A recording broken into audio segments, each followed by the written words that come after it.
What's up, everybody? Welcome back to another episode of the Ben Thomas Show. Thanks for coming back. It's been about a week since my last video, and there's been a good reason. I bought myself a light box, and I haven't had a chance to actually use it yet. I was waiting for Batman and Robin from Batman Forever to come from Hot Toys, and I only got the Robin, and I'm still waiting on the Batman.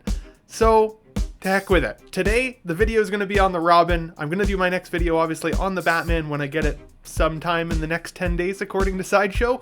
Cross your fingers for me, it's sooner than that. So stick around. If you guys like the video, hit the like button for me. Smash the subscribe if you're new to the channel, and let's get into it.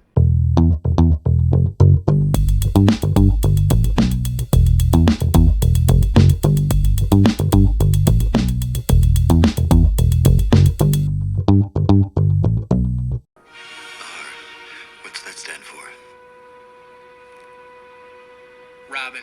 Batman Forever has been one of my favorite movies of all time for a long time. Not because it's a good movie, but because of its nostalgic value. And when I saw Hot Toys was making a Batman and Robin in 1/6 scale, I absolutely had to get these guys in my collection. Now, as I mentioned at the intro, I was hoping to have my Batman by now. No such luck through Sideshow Collectibles at the moment. So I've got Robin instead for you folks today. And I gotta say, the art box is really nice. It definitely captures the essence of the character. I definitely see the likeness in the character portrait from the figure itself on the box. When you slide that slipcover off, you do get the window display box underneath. It's pretty basic, just kind of the yellow, the Robin yellow that you're looking for in terms of kind of the overall color scheme of the character. I think it's interesting they didn't go more with the color scheme of the actual film, which is more of like that black, purple, green appeal. But that's okay. Again, this really does scream Robin to me. I'm excited to see what the Val Kilmer box has behind his main slipcover. But when I get Robin out of the box and into my light box here under the lighting, I gotta say the figure definitely pops. And I don't mean in his shorts. I know that is a big point of contention with people right now on this figure, that the package looks a little bit too big on the guy. But look at how good this face sculpt looks. I can see Chris O'Donnell here in this character likeness. I can see it behind the eyes. I do wish we got at least a rolling eyes function with this guy. It would have been nice to give a few more different looks. Even a slightly less expressive head sculpt, maybe something a little bit more neutral would have been cool. Or, again, maybe even more dynamic, something that where he is clearly fighting. Although, we're going to get into the posing on this guy in a little bit. He doesn't pose very well, so we're not really going to get many dynamic fighting poses out of the guy. In terms of the outfit, it's really a strange texture. It's almost kind of sticky, I want to say. Like sticky to the touch. And I don't think it's that the material is failing. I honestly think it's maybe the paint applications and the coating that they've sprayed on it to protect the material underneath. But I gotta say, it's a very strange feeling rubber material. And when you first open the box, there's one thing to be said about a Hot Toy smell. This guy is definitely one of the stinkiest figures I've ever pulled out of a box. So something to note, especially if you have sensitivity around smell. Now, like I mentioned, the articulation on this is pretty brutal. He doesn't honestly do the splits at all. You can barely raise the arms. Every time I raise the arm, the hand pops off, like freaking every time. So again, not a deal breaker.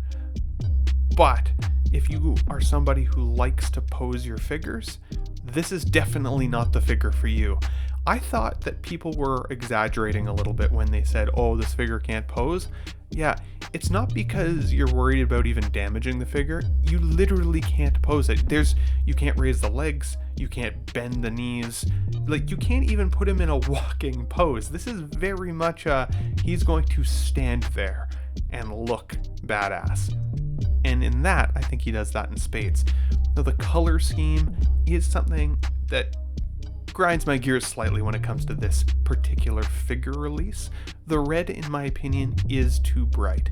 When I compare it to film stills of the movie, the film had a much more metallic red kind of a aesthetic to it. Whereas this guy is definitely a lot more on the lighter red, almost cherry red in person. I like the color of the cape. I really am worried about the material choice that they've made for the outside of the cape. It has a very pleathery feel to it.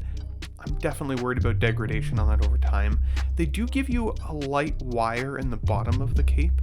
If you're somebody who's good at cape posing, I think it will do the trick. If you're like me, it's okay. You can make it look like it's slightly windy, and honestly, it's kind of what helps me bring the character to life a little bit. This isn't a figure that I would recommend to most people. If Batman Forever is a nostalgic movie for you, I think you're going to like this guy standing up and down in your light box or in your display. There goes the hand again. Hate to see it. But they do give you a decent figure base with this. Now, apologies for the fingerprints on top. It's actually really hard to avoid. This thing is really, really shiny, and I would definitely be worried if I use this, it's going to scratch on the top. Most people don't necessarily care about that. I'm glad that this base matches the Batman. I think it's funny that they've still got the battery compartment at the bottom, even though there's no screw to open it, which means these little things at the front that look like lights are not actually lights, unlike my DX12 Batman from back in the day where the figure stand actually lights up. With that, this guy does not.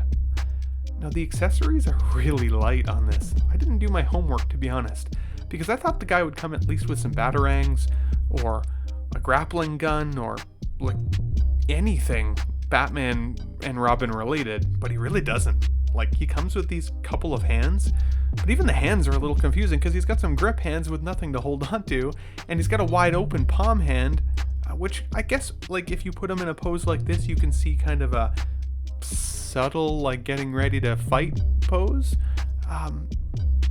But there's some strange inclusions, and the fact that it comes with no accessories means that this guy was actually a really pricey boy. I don't know if I would recommend the figure based on price alone. Again, I go back to the nostalgia. If it's nostalgic for you, if you liked Chris O'Donnell, even specifically as Robin, or the Val Kilmer Batman, I think you will like these figures. I definitely like them in my collection. When I've got this guy on the shelf behind me, I dig it. It definitely does the trick. But as you can see, I'm having a real hard time getting this guy into any kind of cool pose. It's very much a stand up in the light box and appreciate the artistry of the figure. Now, I will say that the film for me does not stand up to the test of time as much as I would have liked. Again, it's one of my favorite movies of all time because I was a kid when I was introduced to the film. Batman and Robin, which was of course the film that came after with Arnold Schwarzenegger, Mr. Freeze, I mean, that one was even worse, and I friggin' hated George Clooney as Batman. Whereas I thought still Val Kilmer made a great Batman, and I always thought Chris O'Donnell played the character of Robin well. I liked his storyline. I liked how he kind of gets introduced to Bruce after his, parents are killed by Two-Face.